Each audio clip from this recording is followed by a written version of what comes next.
for joining us for today's webinar. We're going to be inspired on this dreary, cold, and snowy February Friday. So we're very excited to have Andrew Gritzmaker join us, and he's the CEO of Habitat Fort Wayne.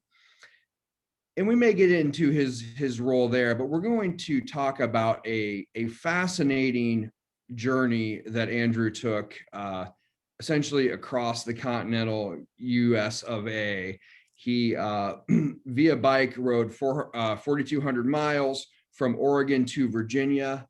This journey served as a fundraiser for Matt Anthony's Children's Hope House, and we are going to be we're going to hear about that journey. We're going to hear what led him to the decision, and we're going to hear a little bit, I'm sure, about Andrew's passions and area organizations that he contributes to. So with that, Andrew, the floor is yours, and thanks so much for joining us. Thanks, Joel. I appreciate the introduction. Happy to be here and share a little bit about this Trans Am bicycle race that I was able to participate back in 2018.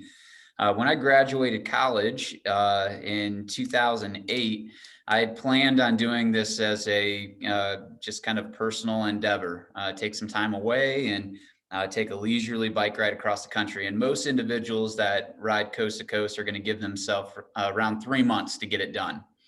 And of course, life took off and I started my career at Lutheran Hospital. And 6.5 years later, I was on to my next endeavor with Matt Anthony's Children's Hope House, which is basically a locally started not-for-profit that takes care of parents with sick or injured children. And they provide overnight accommodations for them throughout the course of the inpatient stay. And I began to formulate a way that maybe I could take this lifelong dream that I've had and marry it with the great work that was being done at the Children's Hope House, and understanding that there's a lot of parallels between what I was going to face riding across the country all alone, scared, relying on the hospitality of perfect strangers, and trying to make my way through something that was probably the most insurmountable hurdle, or perceivably insurmountable hurdle, that I've ever experienced. And as you know, families facing critical issues with their children, they're navigating a lot of really complex terminology. They're scared, they're lonely, they're sleep deprived, they're hungry, and they rely on help from perfect strangers to get through it. So that's what I pitched to my board of directors. And I said, I want to do this, but just give me 30 days and I'll race it. I'll race across the United States. I'll be back in 30 days. And my kind of hook to them was, I'll raise $30,000, which was roughly 1 month of operating costs for the Children's Hope House.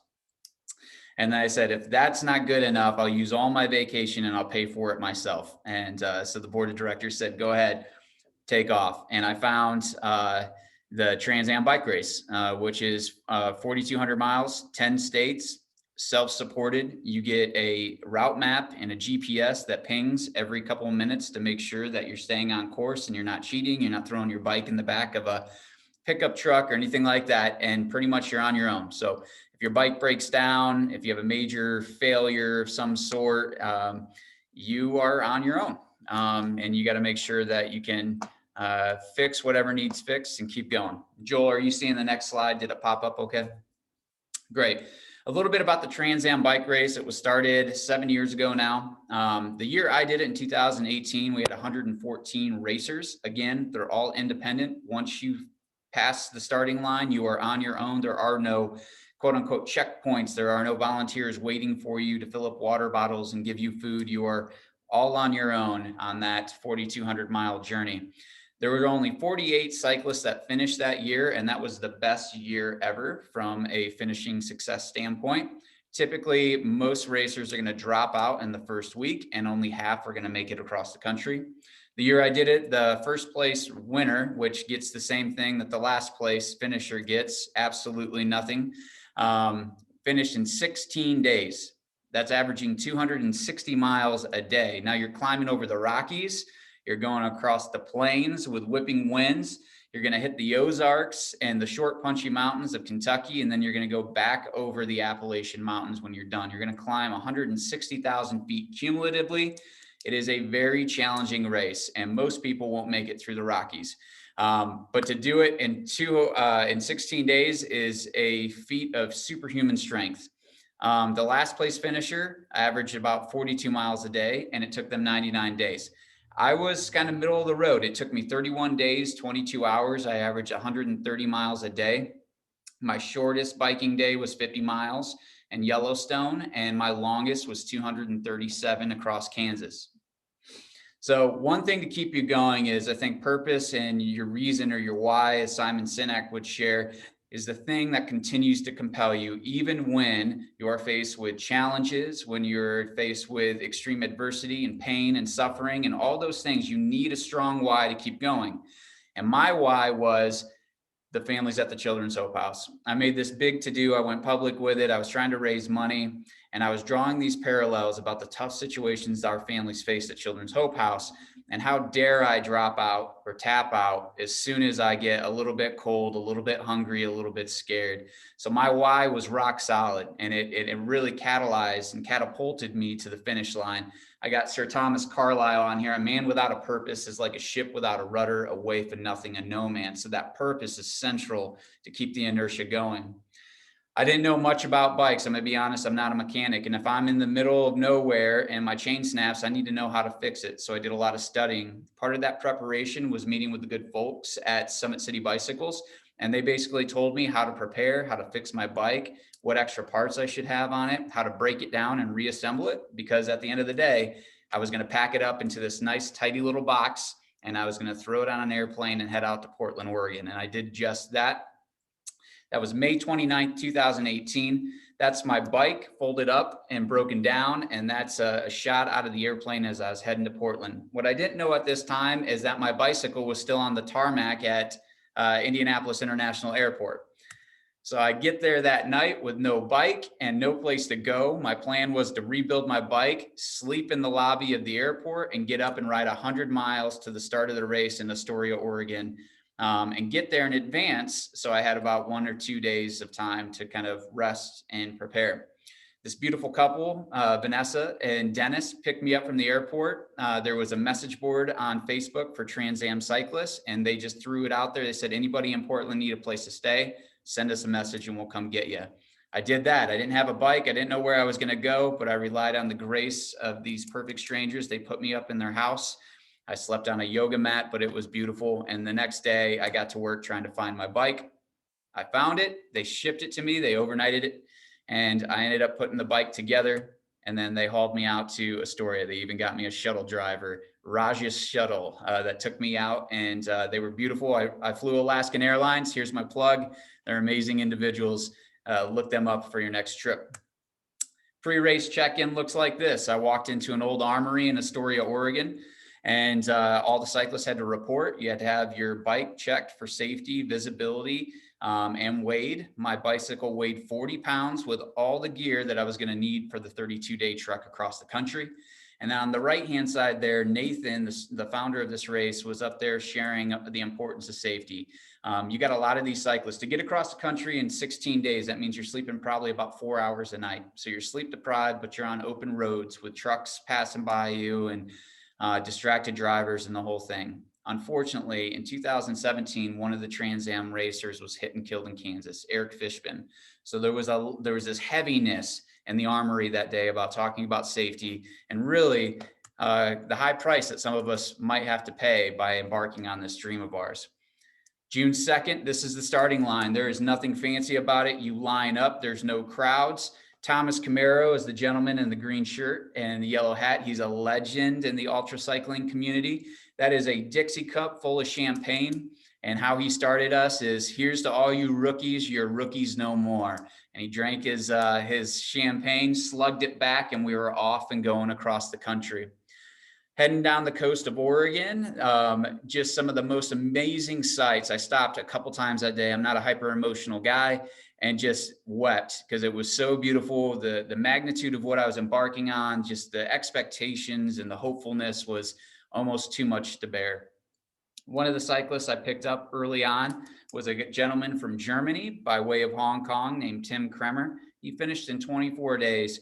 This guy is an experienced ultra cyclist. And by the grace of God, he wound up next to me after we went through the first 100 miles.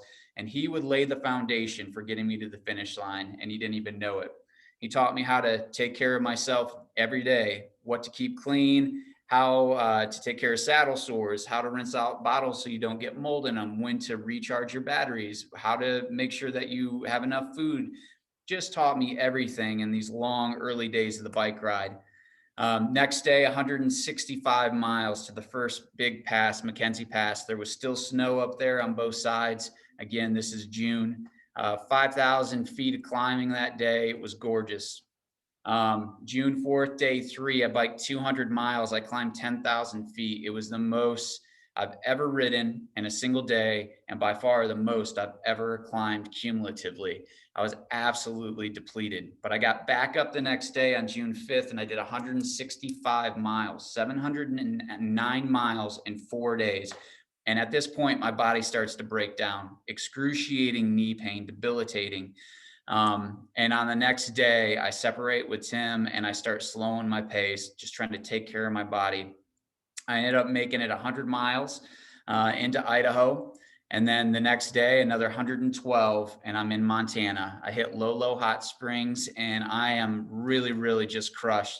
I send messages to good friends of mine, Marcy, who was the director of operations at the Children's Hope House, and I send her a message and I say, I'm sorry, I'm not going to make it. I got to drop out. I'm in so much pain right now. I bit off way more than I can chew. I'm sorry that I put so much spotlight on the Children's Hope House, and I'm going to have to come back as a failure. Send a text message to my buddy Dave. Hey man, it's not going to work out. I'm sorry. Haven't made it public on Facebook yet, but definitely feeling like I'm going to be that 50% that drops out in the first 7 days. I posted this message on Facebook. This is verbatim. There have been moments this week that I truly felt I couldn't go on. There have been moments of tears and frustration, but also of beauty and the deepest, most sincere gratitude I've ever felt in my life. One thing is certain, tomorrow I'll get back on my bike, body broken, and I'll give it everything I have. This was day 7. I had biked over 1,000 miles in 7 days and made it to Wisdom, Montana. A population of 90 people, so not really a highlight on the map. June 9th, I get up 97 miles to Dillon. June 10th, 114 to West Yellowstone. Now, West Yellowstone leads into Yellowstone, and I'm still really, really hurting. I only make it 50 miles into Grant Village, and I have just resigned to giving up. I call my buddy John Burkett that morning, and I'm like, this is it. I know I had talked to Marcy, I talked to Dave, but this is the real deal. This is the day I'm dropping out. My knees just hurt so bad. And John didn't try to talk me out of it. John was the guy, the videographer that shot the footage that we shared of the race. And he said, hey, listen, I understand this thing's huge. There's no shame in dropping out.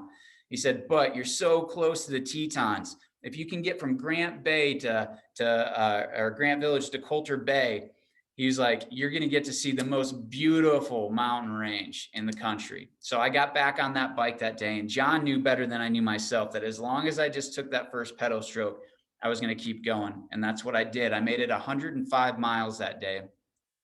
Climb up Togatee Pass, 10,000 feet.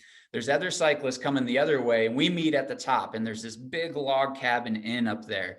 And they've got all these old rocking chairs sitting out, and I'm sitting in this rocking chair, and this couple, these 2 ladies from Europe that were taking a leisurely stroll across the US the other way, said, hey, how's everything going? You're one of the racers. Tell us what's going on. And I just lay it all out there. I'm going to drop out. My knees are really bothering me. And they said, well, I'll tell you what, if you just get over this pass, it's a 10-mile downhill into Dubuis. And if you get to Dubuis, there'll be a lot of resources to you and someone that can probably take you and get you to an airport. So I get on there, I drop down 10 miles into Dubuis. And once I get there, I stop in at this little cafe. It's a biker bar called the Cowboy Cafe. I run into another cyclist that's going east to west. And I tell him what's going on. And he's like, oh my gosh. He's like, that happened to me. He's like, you're not engaging your glutes enough when you bike. And I'm thinking to myself, engaging my glutes, what do you know? And he was like, seriously, do these exercises every morning for the next week. And he said, you're going to engage those glutes and your knees will take care of themselves. He was right. And it was a turning point in my trip. I started doing these exercises, and I guess I'm engaging my glute appropriately now, and I keep going. June 13th, I go 75 miles. I stay with a beautiful couple, Sarah and Jerome. I crash on their couch, and we hit $25,000 that day. This is an exact post. Today was a big day. We hit our $25,000 fundraising goal. I'm so grateful for all the support of the Matt Anthony's Children's Hope House and the families we care for. I'm sitting on a park bench in Lander, Wyoming, crying right now. I smell terrible. I haven't shaved in nearly 2 weeks. I'm pretty sure people may think there are deeper issues at play here other than an extremely happy and exhausted not-for-profit director that is incredibly humbled to have friends like you. Thank you. So we're on the mend, we're moving, and we got our fundraising goal. Now we've got some momentum, and it keeps going back to that purpose. I hit Colorado. My wife surprises me. It was this huge emotional boost, and I keep rolling. I go through Silverthorne, and on Sunday, June 17th, on Father's Day, I have my first bike breakdown. My bike goes flat in Breckenridge. It's Father's Day at 6 a.m. I don't have any tubes to fix it. So I go to this sports shop, Avalanche Sports, and I see this old van in the parking lot, and I can tell someone's sleeping in it. I thought, what the heck? I'm going to knock on the van and see if this guy's got a tire and a pump or whatever I need. And sure enough, this young man hops out of the van, and at first he says, "No, I don't have anything to help you." So I get on the phone, and I'm trying to call around. He comes up, he puts his hand on my shoulder, and he's like, "Hey, listen, I'm really sorry I was rude to you." He was like, "I'll help you out." He was like, "I actually work for the shop, and we have an outdoor tool shed that I'll take you to." And he was like, "My father just recently passed away. It's Father's Day. I'm having a really rough day, so I apologize. I was so rude." And I was like, "Dude, no problem. No worries." He takes me to this tool shed. He fixes my tires for me, my back tire for me. And then when I'm done, this guy hugs me and emotionally says, "Thank you. Today, I felt like I had a reason to give up, and you gave me a reason to give and to do and to help." And I'm just like, whoa, man, this is such a crazy moment. And I'm not even doing it justice. I randomly met this dude, and when I needed him most, unbeknownst to me, he needed me most in his life. And together we both had a great Father's Day. And I got back on the road, head into Colorado, June 19th, another 95-mile day. June 20th was a big day for me. I biked 237 miles nonstop across the state of Kansas. The next day I woke up and I did 198, and I was out of Kansas. I had to stop in Missouri and get a little bit of a bicycle repair. I was ready for a new chain and I had a couple broken spokes. Roger and Rebecca Lomschek, who own this beautiful bike shop there in Pittsburgh, took care of me. And then I was on to Eminence, Missouri, into the Ozarks, up Pilot's Knob, get into Illinois. You just kind of touch the very bottom of Illinois into Utica, Kentucky. And once you get to Kentucky, it's hot. The days are long, and you have short, punchy hills over and over again, and it just grinds on you. And you're so close. All you got to do is get to Virginia. And the other thing about Kentucky is they've got tons of dogs. So I was chased daily by dogs. I don't know what it is about Kentucky, but they have an added challenge for cyclists. I got to Bardstown, Kentucky, and randomly stopped in at this cafe, and this is like middle of nowhere Kentucky. And on the left-hand side, I met this old guy, and we just sat and watched it rain, and he smoked a couple cigarettes, and he shared his life story with me and told me how his house was struck by lightning and burned down. And we just had this really human exchange in the middle of a downpour. And one thing I want to highlight about this is this was a really grandiose adventure in my mind, but the things that stuck out to me and still are so vibrant in my memory and visible are just these small subtleties, the hug in Breckenridge, right? The conversation with an old man smoking cigarettes during a downpour. These are the things that just really reconnected me and really inspired me along the way. It was these simple things that made it really beautiful. I got into Boonville, Kentucky. My mom was battling breast cancer at the time. She showed up to meet me with my dad. It was just a huge boost to see her and how well she was doing and how hard she was fighting, and just kind of reinvigorated me there. Hit the Virginia line, and it was just 400 plus miles of sprinting to the finish line. Got into Damascus, Virginia, met up with another cyclist, Mark McConnell from Bend, Oregon, just an amazing human being. Got to spend some days with him. I literally spent 72 hours with this guy, and he still reaches out and calls me on a regular basis. And there's something about doing hard things with people that immediately bonds you to them. And this is one of those examples. July 2nd, we climbed Vesuvius and we hit the Blue Ridge Parkway to Charlottesville. And I'll tell you, it was the funnest cycling of my entire life. It was me and Mark, and we picked up one more cyclist.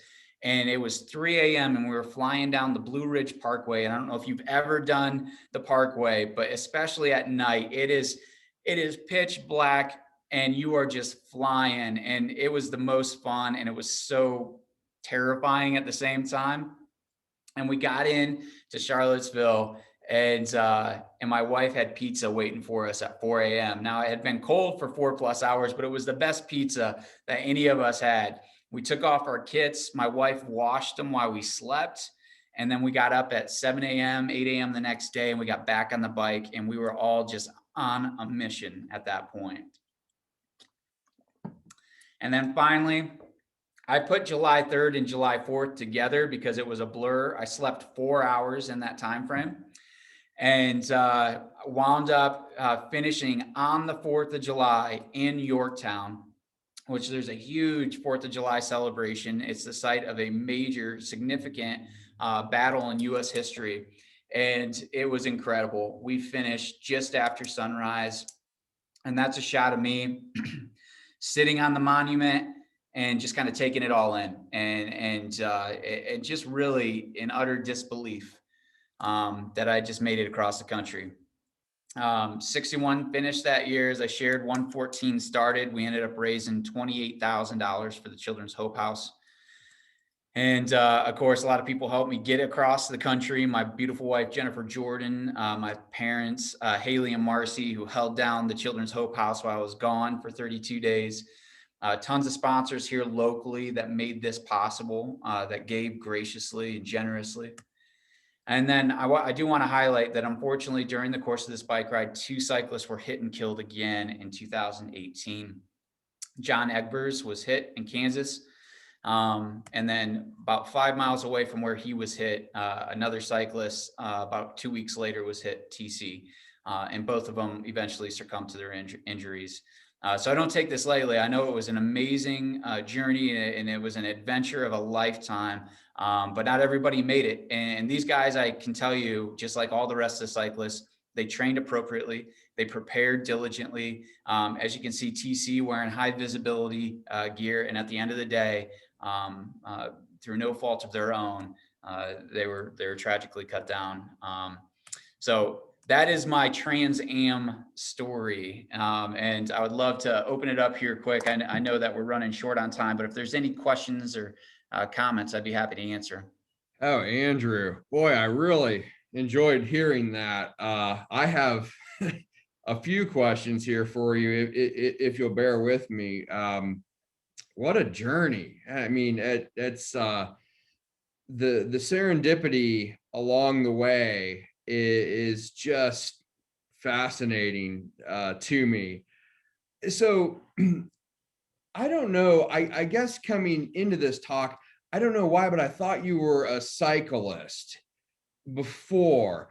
Okay. And so a couple of questions based around that. And that is simply, what level of shape were you in, when you started? Were you running? Did you prep for it? I did a lot of cycling leading up to it, but I was not a cyclist going into it. I'd done Ironman. So obviously you got a 112-mile bike ride that you got to prepare for, but nothing like, adventure cycling in this capacity, like multiple 100-mile days consecutively. There's really nothing that can prepare you for it, to be honest with you. I ran cross country at IPFW. I was on a scholarship. Afterwards, I trained, qualified for Boston, ran Boston. After Boston, I moved into ultra marathons, 50 milers, 100 milers. And then I moved into triathlons and ultimately did Louisville in 2017, a full Ironman. And so I was in great shape at that time. But I've never been in this level of shape. By the time my knees came around and I got into week 3, just physiologically, I felt different. I mean, it was nothing to climb. And cardiovascularly had kind of reached a new level. Right now, I'm about on any given day about 195 pounds. When I finished that bike ride, I was 160 pounds, and I'm 6 foot. So it was very, very demanding on the body. I think when I started, I was probably around 175 pounds just because I was pretty fit going into it. And I was eating roughly 8 to 10,000 calories a day, but I was still losing weight. Question in the chat, and that is simply what was the medical guidance? Were you cleared with a doctor before the race? Did you have a post-race checkup? Were you, especially with your knees, were you consulted along the way, or? No, I really, so the gentleman I met at Cowboy Cafe had physical therapy instructions and exercises that he just gave to me, and they came from his PT. And so I just did them. And it was really like basic stuff, like lay on the floor early in the morning, lift your hips up, and then clench your glutes to get those firing. And then once you're on the bike, doing this series of kind of like squatting down and just barely touching the seat and bringing your body back up. And it seemed like, seriously at the time, so rudimentary. And like, frankly, I didn't hold much hope out that it was going to make a difference. But what else did I have to lose? You know, my knees were hurting so bad on the inside, and those muscles were just overworked, and the stability was gone. You could see even when I was trying to do pedal strokes, my knees were kind of moving in and out, and it worked. And maybe it was placebo effect. Maybe I needed that wish and hope and a prayer, but it worked. I didn't have a physical before I went, and I didn't have a physical when I got back. There were a couple of things that happened medically. And I'm sorry, I set alarm, so I just didn't go over here. I lost all feeling in my hands. I think it was due to the pressure on my carpal tunnel area. And my feet went completely numb after about 7 days. And to this day, the middle 3 toes of my right foot are still numb. I assume permanently now, 2 years later. Hands came back relatively quickly. Maybe within a couple of weeks, my hand strength came back and no numbness. My left foot came back probably within like 6-8 weeks, something like that. And then my right foot, like I said, those toes are still completely numb. The other thing that happened, and I didn't realize this, is I was sweaty for like 10 to 12 hours a day. Even with my kit on, it's breathable, but my body was sweaty. So I ended up getting, and this kind of embarrassing, but kind of like a fungal rash all over my upper torso that was unrelenting. So when I came back, I did go see Dr. Sass, and they got me sorted out. But basically, because my body was wet for 32 days. And I didn't even get reprieve at night because I guess my metabolism was going so high that I had terrible night sweats. So even when I got off the bike and I went to sleep, I would sweat all night long, and I'd wake up just completely drenched. So on the bike, off the bike, didn't matter. My body was wet for 30 days. And about the 30 days and your progress, I mean, I'm guessing you had places arranged that you were going to stop for the night. So you had to click those boxes, or you wouldn't be where you were supposed to be when you were supposed to be. So if you could talk a little bit more about just the schedule to keep, and you know, there's another helpful kindness of strangers along your journey example. But then did you ever just pitch a tent at the side of the road because you were late or early, or? So a lot of cyclists did. They would just keep a bivy sack, which is basically a tarp, and they would throw the tarp down and they would sleep on the side of the road or wherever. I made a decision early on. I did a test run. I biked 80 miles up to Chain of Lakes. So I biked out to Ohio, then I ended up biking up to Chain of Lakes. It was an 80-mile day. And this probably would have been in April. And I got up there and I tried to sleep outside with what I was going to be carrying on my bike. So just very minimal supplies. And I shook the entire night. I couldn't sleep. The next day I woke up and I struggled just to make it 30 miles home. And I was thinking to myself, man, I need sleep is going to be so important. And so I made the decision. I got rid of all my sleeping gear. I said, I'm not carrying it and I'm going to find a hotel every single night. And that's what I did. So I always had an A goal to go at least 100 miles and a B goal. And that B goal would always get me to a town with amenities. And I had waypoints. So I knew which town had what. Did they have a bike shop, a grocery store, restaurants, you name it. So I'd always make sure that I would make it to a hotel. I ended up paying out of pocket about $3,000 for hotel stays. Gotcha. And Worth it though. yeah, yeah, for sure. And what was just like one gigantic surprise that you would have never in a million years considered? Maybe the fungal upper torso rash. I don't, but what was one thing where you thought, I did not know that this was going to happen? I would say it's the random acts of kindness. Mm, And even being in the not-for-profit sector and I see it. I see it every day. I mean, certainly at Children's Hope House, the way families interact and the way medical staff show up in big ways and in small ways to help support these families. But that was the thing that surprised me the most. I mean, I tell you, the night that we rode into Charlottesville on the Blue Ridge Parkway, there is a 50-mile stretch where you have no food or water. And even though we're doing it in the early hours of the morning, it's still really hot. And I was thinking, man, how am I going to make it to Charlottesville with 2 bottles of water over 50 miles in this heat? And I kid you not, this guy rolled up on a motorcycle at 3 a.m. and he stopped and he had basically it was like a BMW kind of back trail motorcycle with these side cases on them. He opened them up. They were filled with ice, water, fresh cut watermelon. wow. Yeah, Dunkin' Donuts cold brew coffee, and just said, hey, I saw your dot and decided to come up here and see if you need anything. Totally recharged all my water bottles. I ate a ton of food and then kept rolling. Wow. Another instance where a lady, I was just riding down a back road that day. I just started late, was skipping meals, and I kind of was bonking. And this lady out of nowhere was like, hey, Andrew Gritzmaker. And I'm like, what? And she was like, I got a peanut butter and jelly sandwich and a banana for you. And literally this lady on the side of the road gave me, because they can watch your dot and they know who you are, where you're from and where you're at. And so Wow. she did. She just came out, made me a sandwich, and I ate on the bike and kept going. I bet that sandwich tasted amazing. Oh, everything tasted amazing. We could do a whole separate talk on just what I ate and how disturbing it was. Right. Right.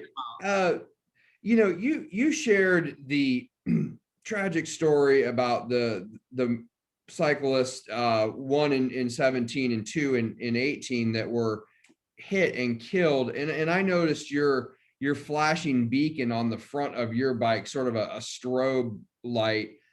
Is there anything that can be done to make cycling like this safer? Is there, and how close did you have any close calls? Oh yeah, several. And I would say that was probably the greatest source of anxiety for me. If I'm being completely honest with you, my mornings would start around 4:30 a.m. and I'd try to start biking before the sun came up just because it gave you like this added boost. But I would spend a good majority of my mornings praying. I'm a religious guy and was just terrified, honestly. My wife can probably attest to some phone calls that I had. I was almost hit by an 18-wheeler early on, like literally felt the rear fender brush against me. Mm, Um, and so you understand the fragility of it all, and how far you got to go, how many close calls you're going to have over the coming days, and not if, but just when. To answer your question about what can be done, I think culturally, In the United States, we lag behind a lot of European countries in our overall acceptance of cycling and sharing the road and cyclists overall. So I think it really starts there, but then also tighten laws on distracted driving. I mean, Indiana's just passed a law, can't be on your phone, hands free. That's like step one, but we're a hyper distracted society and we have short attention spans. So you couple that with someone that's trying to share 6 inches of road with you, and you've got a 2,000-pound moving bullet, you just don't stand a chance. So, Yeah, boy. And lastly, again, thanks so much. This was really sort of the jolt of motivation we need on this. We're in the middle of the thrones of winter here, and it's super fascinating to hear your story. And I just cannot get over every time you needed something, it was there. And as you shared in Colorado, someone needed something from you and you didn't even know it. I'm dying to know what's next for you. What big is there a sequel? Do you want to do it again? Do you want to I keep in my mind keep thinking of the parallels from doing the Appalachian Trail. What do you have planned, or is this a once in a lifetime thing? I sure hope not. I don't have anything planned right now. I mean, my work is really demanding. Here at Habitat, we're a $3.2 million organization annually. Not only are we a full-blown residential construction company, but we do all the banking. We do the mortgage origination and underwriting in-house. And we've also got over $1 million in gross sales on Lima Road at our Restore property, plus just fundraising and all this typical not-for-profit stuff. So I don't know when I'm going to have an opening again, or when something will align so perfectly that my board would give me the time off. I will tell you, I don't have anything set right now. I'll be in South Carolina at Table Rock in March to do a 50K, 14,000 foot of cumulative climbing. So there are things on the radar to keep me moving. I'm going to do Ironman Madison this year in Wisconsin. Just these one day, events. But I hope something is next, Joel. And I will tell you this too, like I have a longing for it, but I think a lot of it was the result of the hangover after I got back. Like when you accomplish something like that, it is addictive and you do want more of it. And I kind of went through this period of depression. Like this was my dream and I'm 33 years old. And this was like the highest, at least athletic achievement that I could think of that I wanted to really pursue. And now I've got it. Like, how do I stay motivated? Is it just more of the same? Do I go 5,500 miles now? Do I, climb Kilimanjaro? Like, what is that next thing? And I don't know. And maybe that's a good thing. Give my body a good long rest and keep. Yeah. Oh, I did think of one question while I was listening to you answer that one, and I promise this will be the last one. What do you say to those? Someone's watching this or going to watch this with a dream, or maybe their spouse has a dream, or maybe their kids have a dream, and an idea for something bigger than themselves. What do you say as someone who had that dream and an idea and saw it all the way through over all these obstacles? What do you say to that person to get them over the hump? I just think about The Alchemist. I don't know if anybody's read that book, but there is just a very poignant statement in there. And it is, and when you want something, all the universe conspires in helping you achieve it. And I think some of these things seem really daunting. I know we've got a lot of physicians on here, and just the amount of work and diligence and sacrifice and everything that it takes to get into a profession that's going to still demand everything from you for the rest of your life, right? It may seem overly daunting, but I think anybody on here, whether you're pursuing an academic goal or a physical goal, an athletic goal, or even just a relational goal in your marriage or with your relationship with your kids, if you take that first step and your intentions are pure, I guarantee the universe is going to conspire to make that dream come true.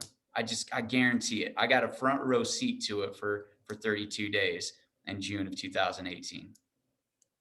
Awesome. And we could not end on a better note and a better sentiment.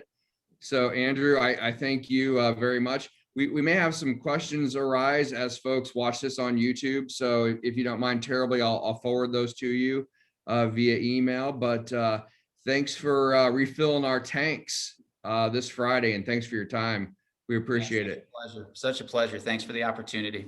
Yep. Take care, Andrew. I'm going to stop recording now, and thanks to everyone who's joined us. Take care.